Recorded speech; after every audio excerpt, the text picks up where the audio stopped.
राजाराम साखर कारखान्याची आज वार्षिक सर्वसाधारण सभा पार पडली। सभास्थळी जाणाऱ्या मुख्य मार्गावर पोस्टरबाजी पाहायला मिळते।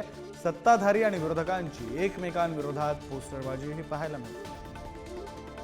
कोल्हापुरातल्या राजाराम सहकारी साखर कारखान्याची आज वार्षिक सर्वसाधारण सभा आहे आणि या सभेपूर्वीच ज्या कारखान्याकडे जाणारा हा मार्ग आहे त्या मार्गाच्या दुतर्फा एकीकडे सत्ताधाऱ्यांनी जे ते होर्डिंग लावलेले आहेत महाडिक गटानं आणि दुसरीकडे मात्र आपण पाहताय ज्या काळ्या अक्षरात आपण हे सगळे होर्डिंग पाहताय ते सतेज पाटील यांच्या गटाकडून हे होर्डिंग लावण्यात आलेले आहेत। एकीकडे जर आपण बघितलं तर राजाराम सहकारी साखर कारखान्यानं या ठिकाणी जे बोललो ते करून दाखवलं अशा पद्धतीचं होर्डिंग जे आहे ते या ठिकाणी लावलेलं आहे, ज्यामध्ये 18.5 मेगावॅट सहवीज निर्मिती प्रकल्प जो या ठिकाणी उभारण्यात येणार होता त्याचं भूमिपूजन देखील झालेलं आहे।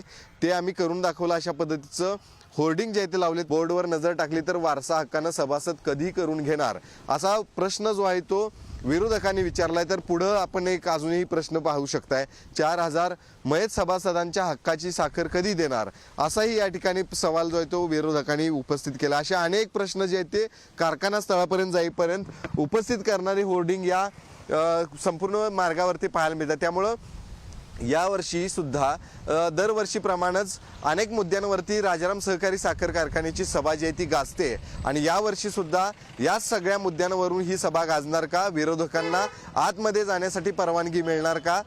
विरोधकांना जर परवानगी आतमध्ये जाण्यासाठी मिळाली नाही, त्यांना जागाच त्या ठिकाणी मिळाली नाही, तर पुन्हा एकदा गतवर्षीप्रमाणेच त्या ठिकाणी राडा देखील पाहायला मिळतो। त्यामुळे नक्कीच आजच्या सभेकडे सर्वांचंच लक्ष लागून राहिले। कॅमेरामॅन ओंकार वळवडेसह शेखर पाटील, पुढारी न्यूज, कोल्हापूर।